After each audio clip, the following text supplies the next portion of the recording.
दोस्तों हम आज बात करने वाले हैं एक ऐसे देश की जो सुर्खियों में तो रोज आता है, लेकिन असल में इसे समझना थोड़ा सा मुश्किल है। ये देश है ईरान। जब भी ईरान का नाम आता है हमारे दिमाग में कुछ तस्वीरें घूम जाती हैं। बुर्के में लिपटी महिलाएं, सख्त इस्लामी कानून, अमेरिका और इजराइल से दुश्मनी, आयतुल्ला खोमेनी या खामेनेई जैसे चेहरे। लेकिन क्या ईरान सिर्फ यही है? तो ऐसा बिल्कुल नहीं है दोस्तों। यही वो ज़मीन है जिसे कभी पूरी दुनिया फारसी यानी पर्शिया के नाम से जानती थी। ये वही सभ्यता है जिसने दुनिया को सबसे पहला साम्राज्य दिया, जहां से गणित, खगोल विज्ञान और कला की नई इबारतें लिखी गईं। ये वो देश है जिसकी संस्कृति ने पूर्व से लेकर पश्चिम तक प्रभावित किया। तो आज के इस वीडियो में हम ईरान के उस सफ़र को समझेंगे जो हज़ारों साल पहले शुरू हुआ और आज तक चल रहा है। हम जानेंगे कि कैसे शक्तिशाली साम्राज्य अरबों के हाथों हारा फिर से उठा और फिर 20वीं सदी में उसने एक ऐसी क्रांति देखी जिसने पूरी दुनिया की राजनीति बदल दी। और हाँ, सबसे ज़रूरी हम विस्तार से समझेंगे कि वो दो चेहरे कौन थे जिन्होंने आधुनिक ईरान की तस्वीर गढ़ी, रूहुल्लाह खोमेनी और अली खामेनेई। तो तैयार हो जाइए क्योंकि आज हम चलेंगे ईरान की 5000 साल पुरानी यात्रा पर। तो आइए जानते हैं आज के इस वीडियो में ईरान की ऐसी अनसुनी बातें जो शायद इससे पहले आप जानते हों। तो वीडियो को शुरू करते हैं। हेलो दोस्तों, मैं फराज सैयद और स्वागत है आपका मेरे यूट्यूब चैनल पर। ईरान का इतिहास करीब 1 लाख साल पुराना है, जहां पाषाण युग में भी इंसानों के रहने के सबूत मिले हैं। लेकिन असली कहानी शुरू होती है करीब 4000 से 5000 साल पहले, जब यहाँ एलाम नाम की एक उन्नत सभ्यता मौजूद थी। हालांकि आज के ईरान की नींव रखी करीब 2000 साल पहले। यहाँ पर आर्य नामक खाना बदोश जनजातियों का आगमन हुआ। ये लोग उत्तर और पूर्व से आए थे। ये वही आर्य थे जिनकी एक शाखा भारत में भी आई थी। ईरान शब्द की आर्याना से बना है, जिसका मतलब है आर्यों की भूमि। ये आर्य जनजातियों में दो प्रमुख थी, मीदी और फारसी। शुरू में मीदी लोगों का दबदबा था, लेकिन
जरथुस्त्र धर्म को दोबारा स्थापित किया। उन्होंने कला, वास्तुकला और दर्शन को बहुत बढ़ावा दिया।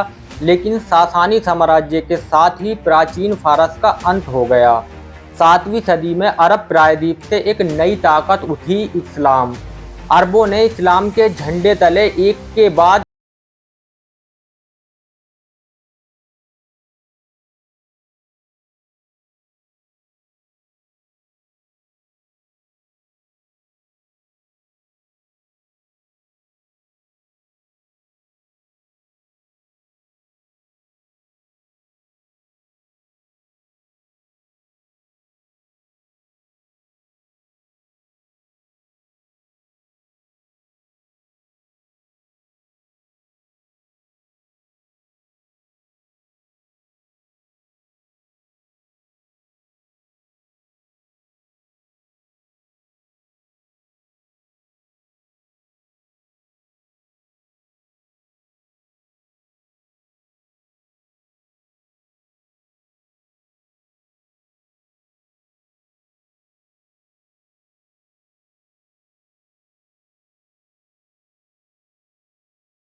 सबसे बड़ा शिया मुस्लिम देश है, जबकि बाकी इस्लामी दुनिया में ज़्यादातर सुन्नी हैं। ये फ़र्क कैसे पड़ा? इस्लाम के शुरुआती दौर में पैगंबर मोहम्मद साहब के उत्तराधिकारी को लेकर यही विवाद शुरू हुआ था, लेकिन ईरान में शिया इस्लाम की स्थापना हुई 16वीं सदी में, जब यहाँ सफ़वी वंश का उदय हुआ। सफ़वी तुर्क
जब उन्होंने न्यूट्रल रहने की कोशिश की तो ब्रिटेन और रूस, तो जो उस समय सहयोगी थे, उन्होंने 1941 में ईरान पर हमला कर दिया और रज़ा शाह को गद्दी छोड़नी पड़ी। उनकी जगह उनके बेटे मोहम्मद रज़ा पहलवी को शाह बनाया गया। मोहम्मद रज़ा शाह ने अपने पिता से भी तेज गति से पश्चिमीकरण की नीति अपनाई। उन्होंने 1963 में एक कार्यक्रम शुरू किया जिसे श्वेत क्रांति यानी व्हाइट रेवोल्यूशन कहा गया। इसमें जमींदारी प्रथा खत्म करना, महिलाओं को वोट देने का अधिकार देना और देश को औद्योगिक बनाना शामिल था। एक तरफ देखा जाए तो ईरान तरक्की कर रहा था। तेहरान जैसे शहरों में पश्चिमी पहनावा, डिस्को और पेप्सी कोला आम हो गया था। ईरान तेल की बदौलत अमीर हो रहा था और अमेरिका का सबसे करीबी सहयोगी बन गया था। लेकिन इस तरक्की की एक बड़ी कीमत चुकानी पड़ रही थी। सोने की परत चढ़े इस ताबूत के अंदर कई ऐसे कीड़े पल रहे थे जिन्होंने आखिरकार इस राजशाही को ख़त्म कर दिया। पहला था आर्थिक असमानता। तेल की कमाई से सिर्फ शाह और उनके करीबी शहरों के अमीर लोग मालामाल हो रहे थे। दूसरी तरफ गाँवों में गरीबी और बेरोजगारी चरम पर थी। दूसरा कारण था राजनीतिक दमन। शाह की गुप्त पुलिस सावाक बदनाम थी। जो शाह की नीतियों का विरोध करता उसे पकड़कर जेल में डाल दिया जाता और यातनाएं दी जाती। किसी भी तरह की राजनीतिक आज़ादी नहीं थी। तीसरा और सबसे बड़ा कारण था धार्मिक नाराज़गी। शाह का ये पश्चिमीकरण उलेमाओं को पसंद नहीं आ रहा था। वो इसे इस्लाम पहचान पर हमला मान रहे थे। उन्हें लग रहा था कि ये सरकार इस्लामी परंपराओं को ख़त्म कर रही है और जनता भी जो इस भ्रष्टाचार और दमन से तंग आ चुकी थी, इन्हीं मौलवियों की पीछे खड़ी होने लगी। 1971 में शाह ने प्राचीन फारसी साम्राज्य की स्थापना के 2500 साल पूरे होने का जो भव्य जश्न मनाया, उसमें करोड़ों डॉलर लुटा दिए, जबकि देश भर में अकाल जैसे हालात थे। इस आग में घी का काम किया। इन सब के बीच एक नाम उभरकर सामने आया, आयतुल्लाह रूहुल्लाह खोमैनी। आयतुल्लाह कोई नाम नहीं बल्कि एक उपाधि है जिसका मतलब होता है अल्लाह की निशानी, यानी शिया धर्म का सबसे बड़ा विद्वान। खोमैनी का जन्म 1902 में एक छोटे से शहर खोमैन में हुआ था। वो शिया सैयद थे। बचपन में ही उनके माता पिता का साया सिर से उठ गया था। उन्होंने इस्लामी पढ़ाई कौम शहर में की, जो ईरान का एक बड़ा धार्मिक केंद्र है। 1960 में दशक में खोमैनी ने शाह की श्वेत क्रांति का खुलकर विरोध किया। उनका कहना था कि शाह अमेरिका का कठपुतली बन गया है और इस्लामी मूल्यों को बेच रहा है। 1964 में शाह ने उन्हें देश से निकाल दिया। खोमैनी पहले तुर्की गए, फिर इराक के नजफ शिया इस्लाम का पवित्र शहर, और फिर पेरिस चले गए। लेकिन निर्वासन में रहकर भी उन्होंने शाह के खिलाफ अपनी आवाज़ बुलंद रखी। उनके भाषणों की रिकॉर्डिंग कैसेट टेप के जरिए ईरान में तस्करी करके भेजी जाती थी और जो लोग उन्हें बड़े ही चाव से सुनते थे। खोमेनी ने जो विचारधारा दी उसे विलायत फ़कीह कहा जाता है। इसका मतलब है गार्डियनशिप और इस्लामिक जूरिस्ट। उनका मानना था कि जब तक इमाम मेहदी नहीं आते तब तक सबसे बुद्धिमान और धर्मपरायण इस्लाम विद्वान को ही देश का नेतृत्व करना चाहिए। एक ऐसा शासन जहां सबसे ऊपर धार्मिक नेता हो, ना कोई राजा, ना कोई चुना हुआ राष्ट्रपति। यही सिद्धांत ईरान की नई सरकार की नींव बना। जैसे जैसे शाह का दमन बढ़ता गया, खोमेनी का जन समर्थन बढ़ता गया, वो विपक्ष की सबसे बड़ी ताकत बनकर आखिरकार 1978 से 1979 में पूरे ईरान में ज्वालामुखी फट पड़ा। लाखों लोग सड़कों पर उतर आए, शाह के खिलाफ नारे लगाए। 16 जनवरी सन 1979 को मोहम्मद रजा पहलवी बीमारी का हवाला देकर देश छोड़कर भाग गए। 2 हफ्ते बाद 1 फरवरी सन 1979 को खोमेनी पेरिस से तेहरान लौटे। उनका स्वागत करने के लिए लाखों लोग सड़कों पर उमड़ पड़े। ये इतिहास का सबसे बड़ा जन समूह था। 11 फरवरी को जब सेना ने न्यूट्रल रहने का ऐलान किया, राजशाही हमेशा के लिए खत्म हो गई। ईरान की इस्लामिक क्रांति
उनका जन्म सन 1939 में मशहद शहर में हुआ था। वो भी खोमेनी की तरह एक इस्लामी विद्वान थे और उन्होंने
को राजनीतिक साम्राज्य में बदल दिया।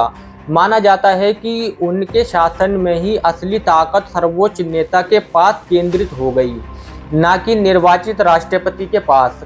जानकारी के अनुसार अली खामेनेई की मृत्यु 2026 में हो गई है और उनके बाद उनके बेटे मुज्तबा खामेनेई को तीसरा सर्वोच्च नेता बनाया गया है। दोस्तों, ईरान का ये सफर हजारों सालों का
एक नई कहानी के साथ एक नए वीडियो में। तब तक के लिए आपका शुक्रिया, धन्यवाद।